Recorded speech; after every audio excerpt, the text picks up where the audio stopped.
Vélo.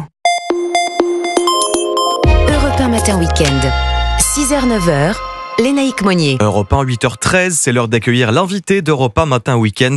Lénaïque Monnier, vous évoquez notamment la situation en Syrie avec le spécialiste du Proche-Orient, maître de conférence en géographie à Lyon 2, Fabrice Balanche. Oui, parce que vous l'avez peut-être entendu dans le journal de 8h il y a quelques instants, le soulèvement syrien a fêté ses 14 ans. 2011, il démarrait avant d'être durement réprimé par le régime du président Assad. Bonjour Fabrice Balanche.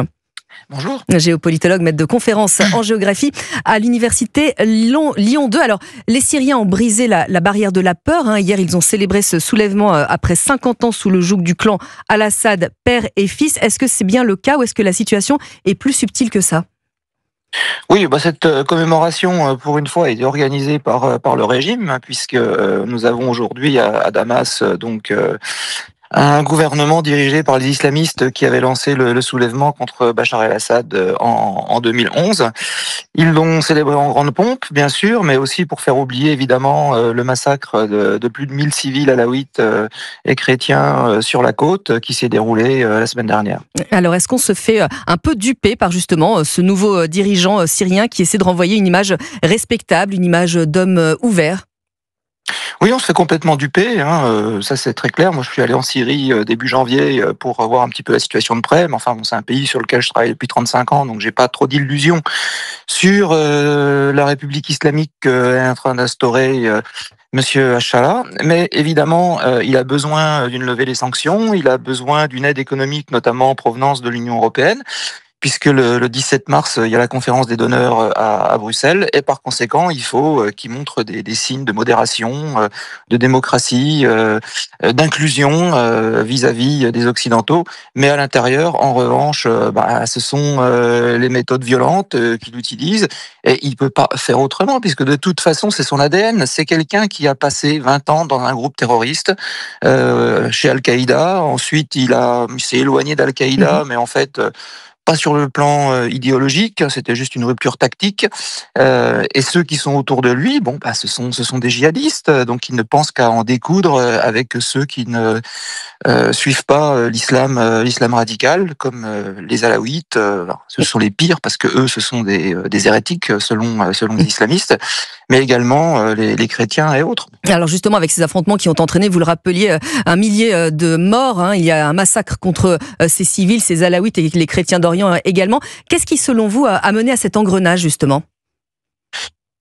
Alors, en fait, il a essayé de repousser au maximum l'inévitable. C'est-à-dire le désir de vengeance de ses troupes. Les 3 premiers mois, c'est resté assez calme. Il y avait des exactions, il y avait des assassinats, mais on en parlait peu. C'était pas sur une grande échelle. Et puis là, il a besoin, il faut qu'il donne un os à ronger à ses troupes qui avaient soif de vengeance. Il faut aussi qu'il fasse un exemple en Syrie, parce que en Syrie, on s'impose par la violence, on s'impose pas par la négociation, par la démocratie. Donc, il a besoin d'unifier les différentes factions islamistes qui sont autour de lui. Un ennemi intérieur, les alaouites, c'est parfait. Il peut pas s'attaquer aux Druzes qui sont protégés par les Israéliens. Il peut pas s'attaquer aux Kurdes qui sont protégés par les États-Unis. Les chrétiens, eux, évidemment, si on touche à eux, les Occidentaux vont rapidement le savoir et à ce moment-là, les sanctions vont être maintenues. Donc, il reste les alaouites qui sont protégés par personne et qu'on peut passer au fil de l'épée. Et alors, Fabrice Balanche, les minorités, vous le rappelez, elles sont nombreuses, elles sont toutes menacées, effectivement ? Oui, elles sont toutes menacées à terme, alors de façon plus ou moins violente. C'est-à-dire les chrétiens, ils étaient 1,2 million avant la guerre, 5% de la population. Aujourd'hui, ils sont entre 200 et 300 000. Ils sont partis.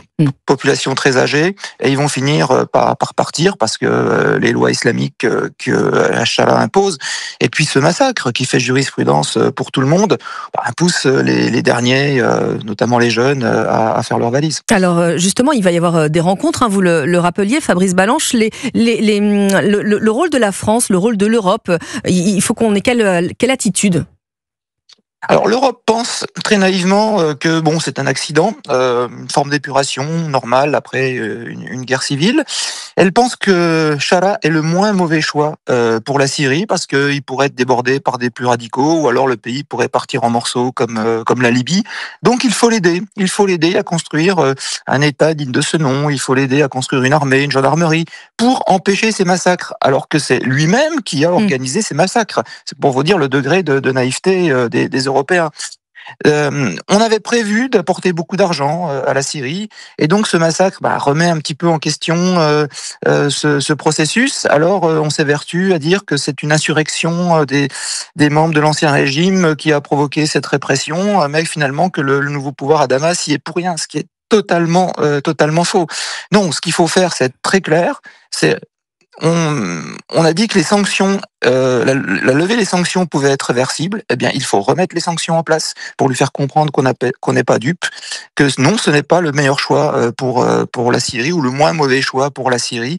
Après des années d'études sur ce pays, je pense que la meilleure solution pour éviter une dictature et pour permettre aux minorités de conserver leurs droits et leur présence en Syrie, c'est un système fédéral dans ce pays. Qui permettrait d'avoir des contre-pouvoirs vis-à-vis du pouvoir central et de créer des territoires pour les communautés dans lesquelles ils seraient en sécurité, comme les Kurdes en Irak. Et alors, c'est vrai qu'on a des exemples, des précédents un petit peu. Est-ce que la Syrie peut aller sur la voie de la Libye également ? Si Al-Shara ne parvient pas à imposer sa république islamique totalitaire, effectivement, l'autre scénario, c'est le scénario libyen avec une fragmentation du pays.